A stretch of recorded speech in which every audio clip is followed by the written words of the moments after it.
Well, hello everybody. It's crazy to think that about 1 year ago today, we were in the middle of shutting down the school district for, I guess, what we thought was going to be just a couple weeks, and ended up being the end of the school year. And so we wanted to kind of take a moment to go back and look at this past year and see what we've learned and what's gone on, because there's been so much stuff that we've learned and gone through and that's impacted us, but we just want to take this time to reflect 1 year later and everything that COVID has taught us. And so we're here today with Dr. Loden, our superintendent, and thanks for joining us today. We're really kind of, I don't want to say excited, but I'm almost fascinated to see everything that's happened. It seems like it's been 3 years since all this happened. So I guess what we would just like to ask you as superintendent, like, what's maybe like that number one thing or the couple things that has come to mind to say, like, what have you learned over this past year after dealing with COVID? Reflecting on the past year, I mean, it's spring break, and this time last year, we were approaching spring break, and we looked at our numbers from what the state was giving us and did not think we would have to shut down. But because of other states shutting down, we said, let's send the Chromebooks home, let's be safe. And wow, did our world change. The last year, though, has made me so proud of being in Nixa. You 3 years ago arriving, you learned a lot about high standards, great teachers, having community support, and the way our community has worked with us, the way our teachers have gone the extra mile for our kids. And the way our team has faced, and when I say our team, our whole community has faced fear. I mean, we potentially were the first district in the state back with teachers, and that was a big move. It has paid off well.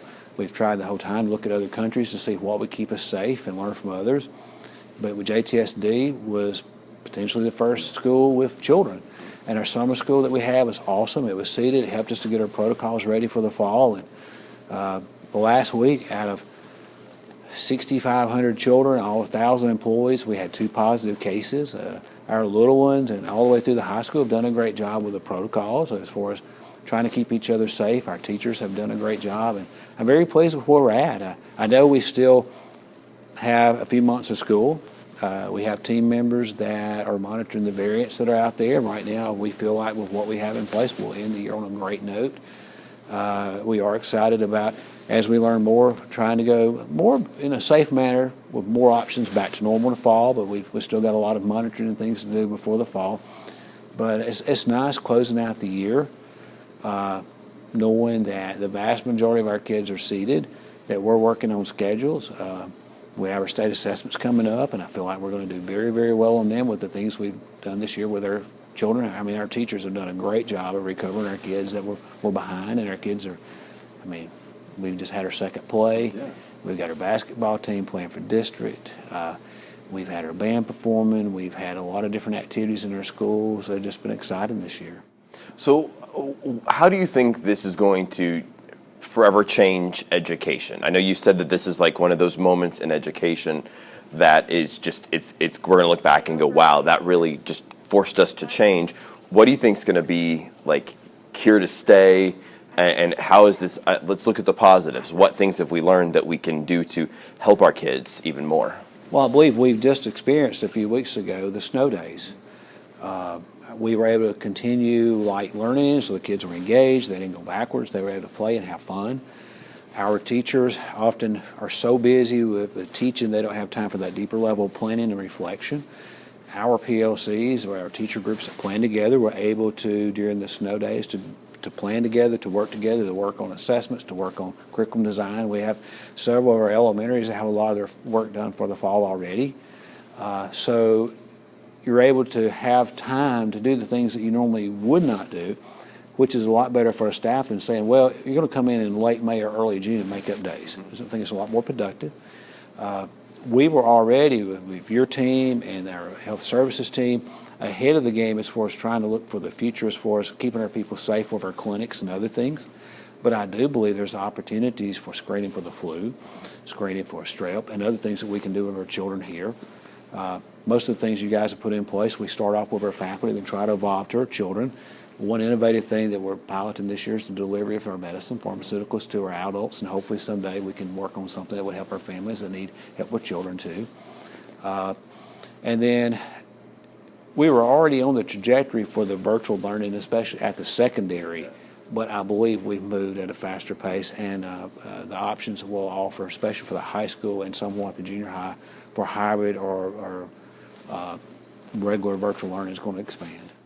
And I think, and we've talked a little bit about how that expansion too is going to help even those students that are maybe more career focused, to where they can do the things they need to do in the high school environment, but then it gives them opportunities beyond that high school, those 4 walls or how many walls we've got, but those walls of the high school, to get out there and maybe try new things, or for families that need the job or whatever else. So how do you think that we're going to be set apart from other school districts based upon like all these little things that we've been able to learn the past year? Well, just all the options that you have. If you're a parent and you look at the high school schedule, there's so many options for a child. How do you choose?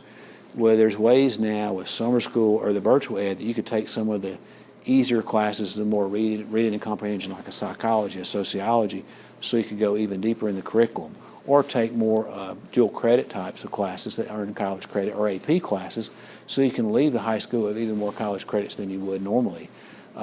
We have a lot of our students that do work jobs, and if you're working at a job where your employer has you working late because you're at a restaurant, and now instead of having to be at school, you've got to be here early in the morning, we have the ability to flex the schedule so you can sleep a little longer and come in later, because you may have hybrid classes, virtual classes.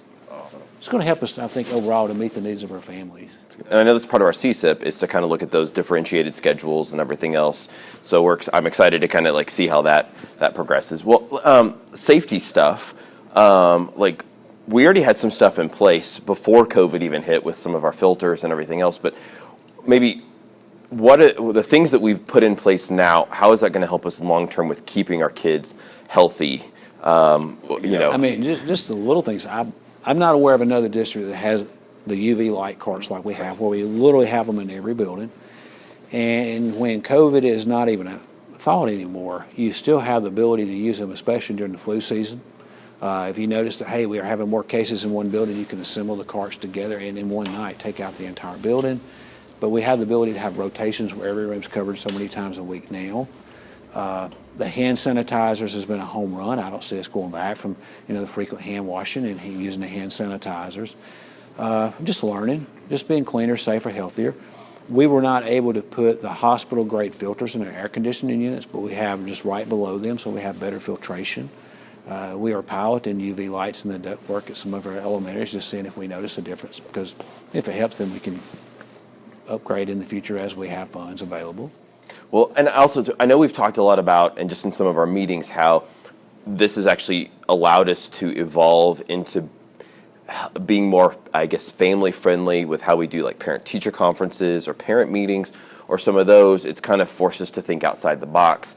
How do you think that that's going to help the district and just our community, where we had that traditional, you have to come into the building, but now it's, how has that changed? I mean, we've had soldiers in other countries being able to participate in parent conferences, and I believe we'll still need the sit-down face-to-face at times, but then we have the ability to have the virtual. From the virtual side, we've had more field trips this year than ever before, and there's a place for the traditional field trips, but why would we go back from not having the experiences that we have, too, with the virtual field trips? The virtual side of things has helped a lot. We've just been able to, I think, to have another way to communicate. And we have learned a lot, too. Virtual is not for everyone. Yeah. So this has been a learning year for parents and the school, and I think we've done a good job as far as trying to flex and learn together. And just anxious to see what happens in the future. That'd be great. Well, I know we've talked a lot about like maybe where we're going to go. So probably the number one question that we get is, how much longer are we going to have certain things in place, like safety precautions with the masking and the social distancing and the barriers and everything else? Just crystal ball, if everything goes perfectly. Like, what do you see that as as your as the leader of our school district? What do you see, or what would you like parents to know about what they can expect as we go forward? Well, we're trying to, when we can take small steps back, take some small steps back. And our one major goal is to have our parents back in our buildings next year. There's a lot of unknowns right now. It may be that if you have been vaccinated, if you have the antibodies, then you can come. It may be if you haven't, you need to mask up. I would love if I could have a crystal ball to be able to say to our parents, here's the quarantining regs, here's what they say. If your child does this, this, and this, here's how the quarantine works. But if you don't want to do this, then you can, but here's how quarantine works. So you may say, I want to mask my child every day because I don't want to quarantine. Or someone else may say, I'm okay with it. But now we're still a long way from being at that point. Right. But the goal is to continue to have more activities. We want parents to be back in our schools. And the support we've received, because there's lots of opinions on everything, and our goal has been to be safe, go down the middle, learn from what we're seeing. Like at the high school early on, we were having more quarantines than we needed, and the high school staff did a great job of working with the students to change the protocol. So we've been as far as looking at our numbers numerically, have been great all year. Even in January and February when we were really afraid we would have an outbreak because of Christmas vacation. I know everybody's been really they've been willing to, they see the end goal is to keep our kids safe, but then also let them have as normal of a school year as we can in the middle of a pandemic. And so I think everybody's it's been great to see our community just work together to, say, I may not like this or whatever else, but I understand the end goal is to give our students a normal school year as much as possible. And, at times, like with your own family, you don't realize what other people are doing. And I think at times, if you're here, you're happy with the schools, you like our community, you may not know what's going on in the world, but we're a leader in the fact that we're in school 5 days a week seated, that we're having the ball games and activities. There are states where the vast, vast majority of the children are not in school seated, and may not be anytime soon. And we've had K-12, pre-K through 12 all year, and we haven't had to shut down a school. We haven't had to shut down the district. You didn't shut down a sports team. No, have not. Yeah. Our teams have been able to play ball. And our athletes, I'll give them credit now. Our kids in band, choir, theater, and athletes, they're the best at following the protocols because they don't want to let down their peers. Right. And they've done a wonderful job with that. Zach, I do want to thank our community, though. Gosh, we have just finished the stadium in the fall. We're about to open up bids on our Performing Arts Center. So we have some great things out there away from COVID that are in store. But it's amazing to me how, the last year has been trying and challenging. But we're blessed to be in a great place with great support, and I can't thank our community members enough for allowing us to working with us to do the things that we need to do to be in school. No, and I think that's really that NICSA strong. We've had to use it way too much, but NICSA rallies around and to make sure the kids have what they need, and that's the history of the school district. The school district was formed because the parents wanted to give their kids a good education, well over 100 years ago, and that tradition has just continued, and that's for the kids. And I think that's, as we've done everything, we've always in the back of our brains gone, how can we give the kids the education they deserve in the middle of a pandemic, but just the fact that we've been in school 5 days a week seated, that's not normal. We'll talk to people around the country and they just don't understand. But again, I do firmly believe it's the safety protocols, it's those sanitizing of the rooms and the hand sanitizer and just those safety procedures we have in place has allowed us to do that. So, is there anything to close this out? Is there just anything that you would like to say to our community, or just to kind of give them that final word on kind of looking 1 year back on everything that's gone on? Just reflecting on the last year, I can't thank our community, I can't thank our staff enough for the support. I know as superintendent, there's been days where all of you have been mad at Dr. Loden, and there's days where you like what Dr. Loden's doing or our team. But we've needed your support, and I can't thank you enough for the support that's been provided. We're going to have a great couple months. I want you to enjoy your spring break without having to worry about COVID like we did last year. And we're going to wrap the year up on a great note and have summer school, and then we'll keep you updated as we know more about what the fall is going to look like. But a major goal is to be closer to normal and to continue doing the little things that we do to make sure we're keeping our staff members and our children safe, too. Well, thank you guys for joining us today. I hope we don't have a year from now. I hope we do not do a 2-year COVID update. I hope everything's as close to back to normal as possible as next year. But again, we do want to thank you for just going along with us with all those safety precautions, because it's all about the kids and it's all about keeping our staff safe. So thank you, NICSA, for being great.